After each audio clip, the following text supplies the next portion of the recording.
নিরুপমবাবু, আপনি বিভিন্ন সাক্ষাৎকারে পড়েছি যে আপনার বাবার দিক মাতুলালয়, দুই দিকেই আপনাদের মানে পারিবারিক ইয়ে ছিল কবিরাজি। তো আপনি সেই স্বধর্মচ্যুত হয়ে রাজনীতিতে কিভাবে এলেন? না, সেটা ঠিকই। আমার মামার বাড়িতেও কবিরাজ ছিলেন। সেটা অবশ্য আমাদের সাধারণভাবে আমাদের এই বৈদ্য সম্প্রদায় সাধারণত কবিরাজের দিকেই গেছেন। কিন্তু আমার বাবা এবং আমার মামা উভয়ই আমাদের স্বাধীনতা আন্দোলনের সময় থেকেই তারা স্বাধীনতা সংগ্রামে এসেছিলেন। আমার বড় মামা যিনি এবং আমার ছোট মামা, দুই ভাই। আমার বড় মামা দীর্ঘদিন জেলে ছিলেন, ব্রিটিশ জেলে ছিলেন, এবং কার্যত তাকে খাদ্যে বিষক্রিয়ায় আস্তে আস্তে তিনি মারা যান। এবং তারপরে আমার ছোট মামা, তিনি আর বিবাহ করেননি। আমার বড় মামার যে সংসার সেটাই তিনি প্রতিপালন করেছিলেন, এবং তিনিও যে স্বাধীনতা আন্দোলনে ছিলেন। পরবর্তীকালে পান্নালাল বাবুর সংস্পর্শে আসেন এবং আরসিপিআইয়ের সঙ্গে যোগাযোগ হয়, এবং জীবনের শেষ দিন পর্যন্ত তিনি বোলপুর মিউনিসিপ্যালিটি কমিশনার এবং এসব করেছেন। আর আমার বাবা, তিনি কবিরাজি করেন প্রথমে, তারপরে যে তিনি 43-এ সেই সময় যখন মন্বন্তর হয় তখন থেকে তিনি স্বাধীনতা আন্দোলন এবং ওই খাদ্য রিলিফ কমিটি এইসবের মধ্য দিয়ে আস্তে আস্তে জড়িয়ে পড়েন। কিন্তু পরবর্তীকালে কমিউনিস্ট আন্দোলনে যোগ দেন। আপনার বাবাও কমিউনিস্ট? হ্যাঁ, আমার বাবা মৃত্যুকাল পর্যন্ত কমিউনিস্ট। তার মানে কমিউনিস্ট হওয়ার অনুপ্রেরণাটা বাবার কাছ থেকেই প্রধানত পেয়েছেন? আমাদের আমাকে যদি বলেন মাতুলালয় এবং আমার বাড়ি, দুদিক থেকেই বামপন্থী আন্দোলনের সঙ্গে একটা ঘনিষ্ঠ সম্পর্ক সেই সুবাদেই ছিল। আচ্ছা, বিনয়বাবুও তো মানে আমি পড়েছি যে বিনয় চৌধুরী আপনার শুধু নেতা ছিলেন না, মানে অভিভাবক স্থানীয় ছিলেন। হ্যাঁ, আসলে আমরা যখন খুব ছোট্ট বয়স, আমরা তখন থেকেই বিনয়বাবুকে আমরা আমাদের বাড়িতে বারবার আসতে দেখেছি। সুবোধ চৌধুরী ছিলেন আমাদের জেলা সম্পাদক, আপনি জানেন, উনি চট্টগ্রাম অস্ত্রাগার লুণ্ঠনে ছিলেন। তিনিও আমাদের বাড়িতে প্রায়শই আসতেন, এবং হরেকৃষ্ণ কোনার, এরা আমরা ছোটোবেলা থেকেই এদের আমরা পরিচিত, এবং এরা আমাদের সন্তান স্নেহেই পালন করেছেন, এবং আমরা এদেরকে অভিভাবক হিসেবেই দেখতাম। সেইভাবেই আমরা মানুষ হয়েছি। ফলে বলতে পারেন ছেলেবেলা থেকেই আমি একটা রাজনৈতিক আবহাওয়ার মধ্যে দিয়েই মানুষ হয়েছি। এবং শুধু আবহাওয়া নয়, মানে আপনার জীবনযাপন, আপনার এই যে নিরাভরণ জীবন, এটা তো মানে আজকের দিনে কমিউনিস্ট পার্টি তো অবশ্য আপনাদের দলে অনেক আছেন, এটাও কি বিনয়বাবু বা বাবা সেইটাই রয়ে গেছে? এই যে ধরুন, আমি কাগজে কিছুদিন আগে পড়েছিলাম যে নিরুপম সেনকে নিয়ে সিকিউরিটির খুব অসুবিধা হচ্ছে, তিনি লোকাল ট্রেনে যান, বিনয়বাবুও যেতেন। আপনি খুবই মানে আপনাকে দেখলে মনেই হবে না যে আপনি মন্ত্রী হয়েছেন। এটা কি আপনার মনে হয় যে সেই ধারাটাকে এগিয়ে নিয়ে যাওয়া উচিত? এটা তো আমরা বিশ্বাসই করি। আর তাছাড়া আমি এইভাবেই মানুষ হয়েছি, সুতরাং এইরকমভাবেই চলতে অভ্যস্ত। আমি সেই অভ্যাসটাই এখনও আছে আমার। আমি জানি না ভবিষ্যতে বদলাবে কিনা, মানুষ তো পরিবর্তনশীল। কিন্তু আমি ছোটোবেলা থেকে যেভাবে, যে পরিবেশে যেভাবে মানুষ হয়েছি, আমি সেইভাবেই আছি, এইটুকুই আমি বলতে পারি। কিন্তু আপনার দলে আপনিও আছেন, আমি আমার নাম করছি না, আরও অনেকে আছেন, তারা তো এটা মানেন না। তারা তো মনে হয় ট্র্যাপিংস অফ পাওয়ার সেটাকে যথেষ্ট পছন্দ করেন। আলো জ্বালিয়ে চলা, হুটার জ্বালানো, যে মন্ত্রী যাচ্ছেন একটা ব্যাপার। আমি ঠিক মনে করি না এরকমভাবে হয়তো সকলে করেন বলে। অনেক সময় হয়তো প্রয়োজন হয় বলে অনেকে করতে হয়, হয়তো জরুরি কোনো কাজ থাকে তখন যেতে হবে সময়ে, তার জন্য প্রয়োজন হয়, সেভাবেই চলেন। তাছাড়া কমিউনিস্ট পার্টিতেও যারা আসেন তারাও বিভিন্ন পরিবার থেকে আসেন, এবং সেই সব পরিবারের নিজস্ব একটা সাংস্কৃতিক পরিমণ্ডল থাকে, আবহাওয়া থাকে, আর্থিক অবস্থান থাকে, এবং সেই রকম জায়গা থেকে তারা মানুষ হন। ফলে প্রত্যেকের আচরণের মধ্যে কিছুটা পার্থক্য থাকাটা খুব অস্বাভাবিক কিছু নয়।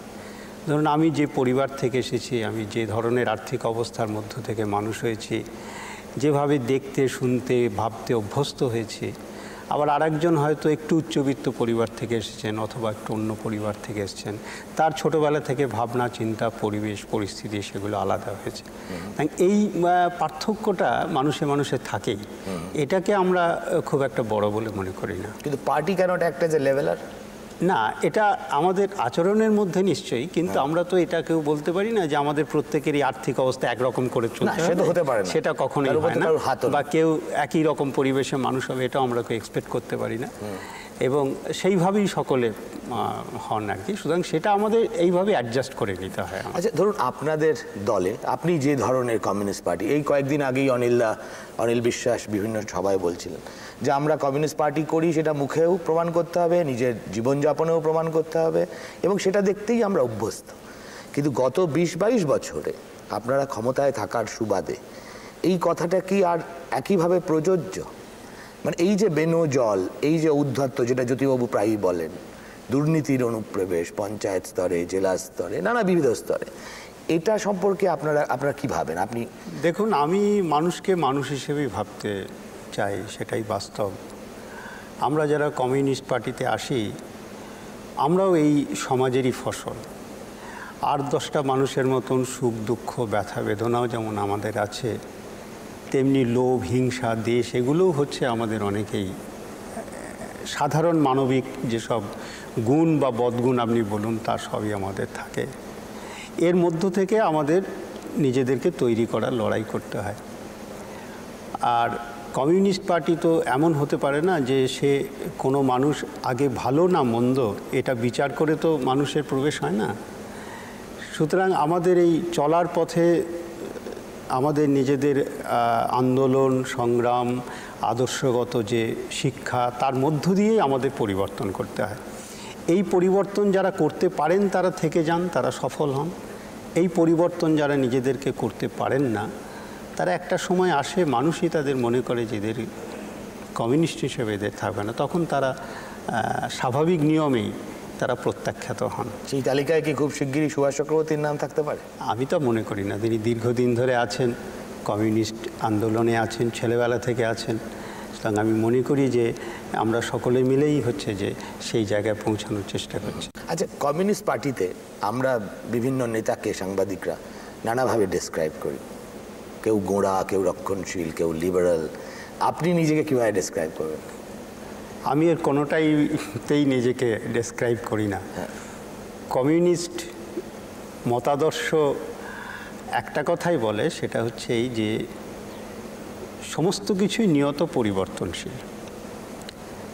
এটাই হচ্ছে একটা ইউনিভার্সাল ট্রুথ, আর সব কিছু হচ্ছে রিলেটিভ ট্রুথ, বাকিটাই আপেক্ষিক।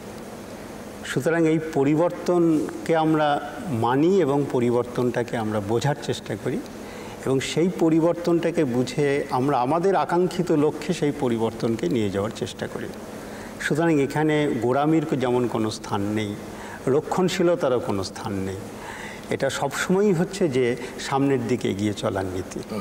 আচ্ছা, এই যে আপনি পরিবর্তনশীল বিশ্বের কথা বললেন এবং বললেন যে একজন প্রকৃত কমিউনিস্ট সে তার মতো করে বদলাবে, আজকের এই ডেটে, আজকের তারিখে দাঁড়িয়ে অর্থনীতির ক্ষেত্রে কোন কোন এই বদলানো পরিস্থিতির সঙ্গে খাপ খাওয়ানো জরুরি এবং কোনটুকু বর্জনীয় বলে আপনার মনে হয়?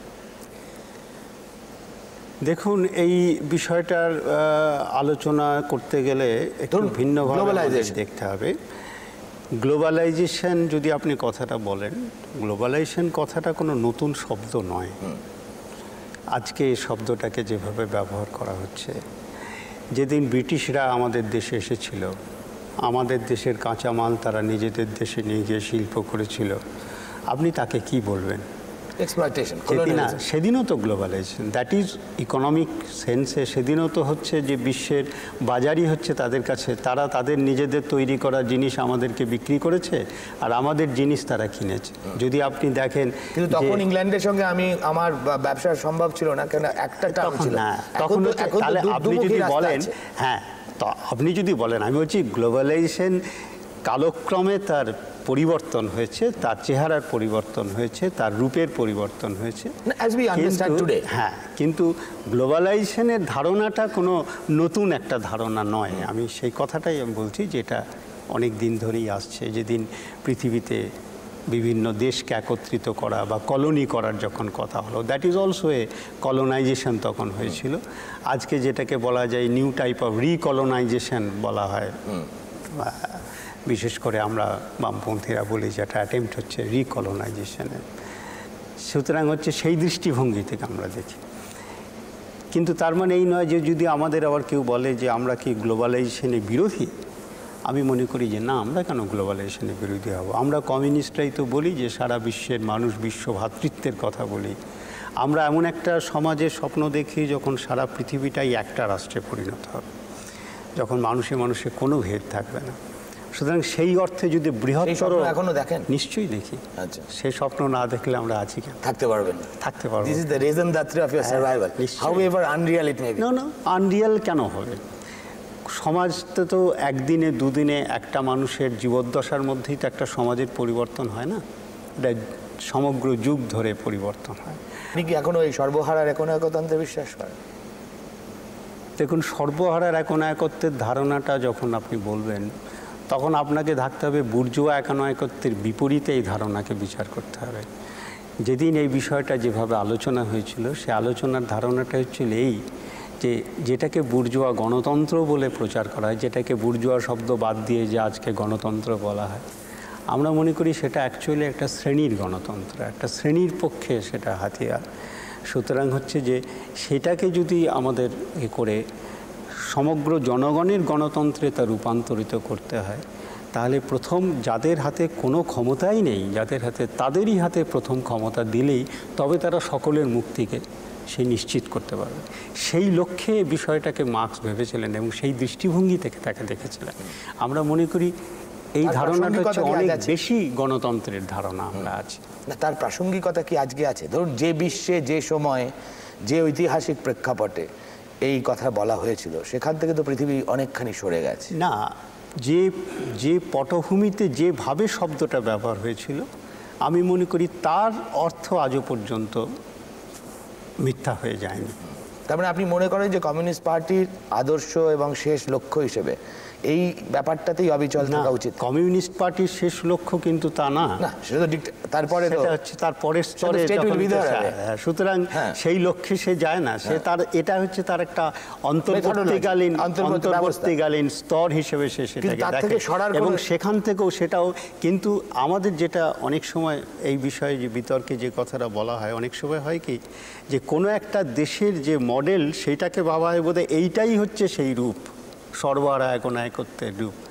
যেমন অনেক সময় মনে করেন যে সোভিয়েত ইউনিয়নের মডেলটাই বোধহয় ওইটাই রূপ, ওইটা কি ভাবা হচ্ছে। সুতরাং আমরা সেইভাবে বিষয়, এটা প্রতিটি দেশ তার নিজের ঐতিহাসিক বিকাশের ধারণার উপরে দাঁড়িয়ে নিজ নিজ দেশের তার এই ধারণার বিকাশটা ভিন্ন ভিন্ন চরিত্র হবে। সুতরাং এটা একরকম হবে না। যদি আপনি বলেন যখন রুশ বিপ্লব হয়েছিল, রুশ বিপ্লবের পরে যে স্লোগানটা উঠেছিল সোভিয়েতের হাতে ক্ষমতা, তা ছিল তার আগের যে অবস্থা গণতন্ত্র, তার থেকে অনেক বেশি গণতান্ত্রিক ছিল এটা। সেই পার্টিকুলার মোমেন্ট অফ টাইমে সোভিয়েতের হাতে ক্ষমতা দেওয়ার স্লোগান ছিল অনেক বেশি গণতান্ত্রিক, যা তার আগের ব্যবস্থা ছিল। কিংবা ধরুন চীনে যখন কমিউন বা তৈরি হলো বা চীনের বিপ্লব হলো, তার আগে চীনের যে সমাজ ছিল, যে সামন্ততান্ত্রিক স্বৈরাচার যে ধরনের ব্যবস্থা ছিল, তার থেকে এটা অনেক বেশি গণতন্ত্র। কিন্তু পরবর্তী ধাপে তাকে আরও বিকশিত করার যে কাজটা, সেটা সোভিয়েতে সেভাবে হয় করতে পারেনি বলেই মানুষের মধ্যে সেটা সেভাবে গ্রহণযোগ্য। তাহলে কি আপনি এখনো বিপ্লবেরও স্বপ্ন দেখেন? সশস্ত্র বিপ্লব? বিপ্লব কি সবসময় সশস্ত্র হবে এমন তো কোনো কথা নেই। তো আপনি এখন কি ধরনের বিপ্লবের স্বপ্ন দেখেন? সামগ্রিকভাবে মানুষ একদিন যদি সচেতন হয় এবং তার মধ্য দিয়ে যে সমাজটা পরিবর্তন করে, একটা আমূল পরিবর্তন হওয়াটাই বিপ্লব। সেই বিপ্লবের পন্থা কী হবে সেটা সেই সময়ই তা মানুষ স্থির করে নেবে যে কোন পথে গেলে সে সেই কাজটা করতে পারবে। কিন্তু আপনারই দলে এই দুটো ফান্ডামেন্টাল ইস্যু নিয়ে একটা মতবিরোধ হয়েছে, কেউ কেউ দল থেকে বেরিয়েই গেছেন। আপনারই জেলার, আপনারই স্নেহধন্য সাইফুদ্দিন চৌধুরী বেরিয়ে গেছেন। আপনার কি মনে হয় না যে এর মধ্যে, এই দুটি ধারণার মধ্যে, ধারণাকে নিয়ে এগিয়ে যাওয়ার মধ্যে কোথাও একটা ভাবের ঘরে চুরি করার প্রবণতা আছে? আমি তো মনে করি না। এই কারণে যে বিষয়টা এই বিতর্কটা এখন ওঠার কোনো সুযোগই আমাদের সামনে নেই। কারণ আমরা একটা ব্যবস্থার মধ্যে চলছি। সশস্ত্র বিপ্লব হবে কি হবে না, এটা আমাদের ইচ্ছা অনিচ্ছার উপরে নির্ভর করে না। এবং আমরা কোনোদিনই চাই না যে একটা সমাজ ব্যবস্থার আমূল রূপান্তরের জন্যে সশস্ত্র বিপ্লবই করা হোক, বরঞ্চ তাতে অনেক বেশি রক্ত ঝরবে, অনেক মানুষের মৃত্যুর সময় আছে। কিন্তু সেটা অনেক সময় বাধ্য হতে হয়। আমরাও আমাদের যে কর্মসূচি আমরা বলেছি তাতেও আমরা বলেছি যে শান্তিপূর্ণ উপায়ে এই উত্তরণের জন্য যতগুলো পদ্ধতি পথ প্রকরণ আছে তা সমস্তই আমরা গ্রহণ করার চেষ্টা করব, ইনক্লুডিং দ্য এক্সিস্টিং সবই আমরা সেইভাবে করব। সুতরাং হচ্ছে যে সেই প্রচেষ্টা আমরা সবসময়ই করব, কিন্তু ইতিহাস আমাদের এটা শিক্ষা দিয়েছে যে কেউই স্বেচ্ছায় ক্ষমতা ছেড়ে দেয় না, বিশেষ করে যারা পুঁজিপতি শাসক শ্রেণী তারা যদি তা না দেয় তাহলে আমাদের সে প্রস্তুতিও আমাদের উড়িয়ে দেওয়া যায় না। সুতরাং আমরা কখনো এই কথা বলিনি যে আমরা এখনই অস্ত্র ধরে আমরা বিপ্লব করতে চাই। প্রশ্নটা তা নয়, প্রশ্নটা গোদাঅর্থেই যে আপনি 12 মাস 365 দিন সংসদীয় গণতন্ত্র করেন, আপনি 12 মাস 365 দিন এই সংসদীয় গণতান্ত্রিক ব্যবস্থার আর যে 5টা কাঠামো সেই কাঠামোর উপর নির্ভর করেন, তাই সেটাই করেন। অথচ বিশ্বাসের প্রশ্নে আপনি আরেকটা মেরুতে অবস্থান করেন, এই দুটোর মধ্যে মেলবন্ধন কি করে? আমি যখন এখন সংসদীয় গণতন্ত্রে যখন আমি আছি এবং যতদিন সংসদীয় গণতন্ত্রে থাকার সুযোগ পাব ততদিন সংসদীয় গণতন্ত্রকে পরিপূর্ণভাবে আমরা ব্যবহার করছি এবং আমরা সেই কথাই বলছি। এটা কি নিছক ব্যবহার হওয়া উচিত না বিশ্বাসও হওয়া উচিত? না, সেটা যতদিন পর্যন্ত এর মধ্য দিয়ে আমরা সম্ভব হবে বলে মনে করব বা চেষ্টা করব, এই চেষ্টার মধ্যে দিয়ে আমরা এগোতে চেষ্টা করব, আমাদের লক্ষ্য পূরণের চেষ্টা করব, তার মধ্য দিয়ে মানুষের চেতনা বাড়বে, মানুষও বুঝবে যে এই ব্যবস্থার মধ্যে সেটা সম্ভব কি সম্ভব নয়। যখন মানুষ সেই উপলব্ধি করবে সেই উপলব্ধির মধ্য দিয়ে মানুষই সেই সিদ্ধান্ত গ্রহণ করবে। আমরা সেইভাবে সময় এখনো আসেনি আমার মনে হয় না। কতদিন লাগবে আরো? এটা সেটা কেউ সমাজ বিকাশের ইতিহাস কোনো একটা নির্দিষ্ট সময়সীমা বলে, জ্যোতিষ চর্চা তো নয় যে এটা আমি বলে দেবো আগামী 5 বহু বছরে। দেশে কমিউনিস্ট দল তো সেটা স্বীকার করেছে, সোশ্যাল ডেমোক্রেসিকে মেনেছে, ডেমোক্রেটিক সিস্টেমকে মেনেছে, নাম বদলেছে। আপনাদের ক্ষেত্রে এইটা কেন? আমরা ডেমোক্রেটিক সিস্টেমের মধ্যেই কাজ করছি, আমরা ডেমোক্রেটিক সেটআপটাকে ব্যবহার করছি। আমাদের দেশে সংসদীয় গণতন্ত্রের যে সুযোগগুলি আছে সেগুলিকে আমরা ব্যবহার করছি, সেগুলো ব্যবহার করেই মানুষের চেতনাকে বিকাশের চেষ্টা করছি। সুতরাং আমরা তার বাইরে তো যাইনি, কিন্তু যদি আমাদের কোনো দিন কেউ বাধ্য করে তখন আলাদা প্রশ্ন বিচার করতে হবে, তখন সেই মুহূর্তে সেই পরিস্থিতি এলে তখন আমাদের ভিন্ন কৌশল অবলম্বন করতে হবে। আদর্শ এবং নীতির প্রশ্নে নিরুপম বাবু, আপনার কথা শুনে আমার যে সিদ্ধান্তটা আমি আসছি সেটা হচ্ছে আপনি কিন্তু সত্যিই রক্ষণশীল। সেটা আপনার আচ্ছা, আরেকটাই কথা বলা হয়ে থাকে, আবার এটা একটু লঘুভাবেই জিজ্ঞেস করছি, সেটা হচ্ছে যে আপনার সম্পর্কে বলা হয়ে থাকে দলের ভিতরে আপনি সরকারি লাইন মানে অফিসিয়াল লাইন এবং সংখ্যাগরিষ্ঠ বরাবর এই দুটোর সঙ্গে থেকেছেন, এটা কি ঠিক? না, আমি তো এরকম কিছু মনে হয় না আমার, এই কারণে যে সংখ্যাগরিষ্ঠ অথবা সংখ্যালঘিষ্ঠ আমাদের কমিউনিস্ট পার্টিতে দীর্ঘদিন ধরে নানান বিষয় নিয়ে পথ ও মত নিয়ে বিতর্ক হয়, কৌশল নিয়ে বিতর্ক হয়েছে, কিভাবে কর্মসূচি নিয়ে বিতর্ক হয়েছে এবং সেই সব বিতর্কে বিভিন্ন সময় বিভিন্ন জনে বিভিন্ন অবস্থান গ্রহণ করেন, কিন্তু সবাই মিলে যখন একটা সিদ্ধান্ত গ্রহণ করা হয় তখন আমাদের নীতি হচ্ছে যে সকলের মিলে যে সিদ্ধান্ত নেওয়া হবে বা সংখ্যাগরিষ্ঠ যে সিদ্ধান্ত নেবে সেই সিদ্ধান্তকে আমাদের সকলের সিদ্ধান্ত বলে মেনে নিয়ে চলা। এর মধ্যে সংখ্যালঘু অথবা সংখ্যাগুরুর কোনো প্রশ্ন উঠছে? হ্যাঁ, যেমন ধরুন জ্যোতিবাবুর প্রধানমন্ত্রীত্বের প্রশ্নে সংখ্যাগরিষ্ঠের সিদ্ধান্ত গ্রাহ্য হয়েছিল, সংখ্যালঘুর হয়নি, সেটাই খুব ভালো হয়েছিল। সবসময় কি মেজরিটি ঠিক ভাবে? তা হতেও নাও পারে, মেজরিটি সবসময় ভাবে, ঠিক ভাবতে পারে, নাও পারে না, কিন্তু গণতন্ত্রে এটাই হচ্ছে নিয়ম।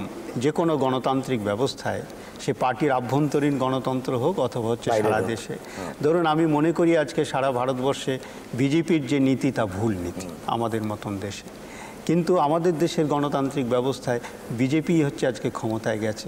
সুতরাং আমরা ভুল মনে করলেও তো তিনি ক্ষমতায় থাকবেন, যেহেতু পার্লামেন্টারি ডেমোক্রেসিতে এটাই সিস্টেম।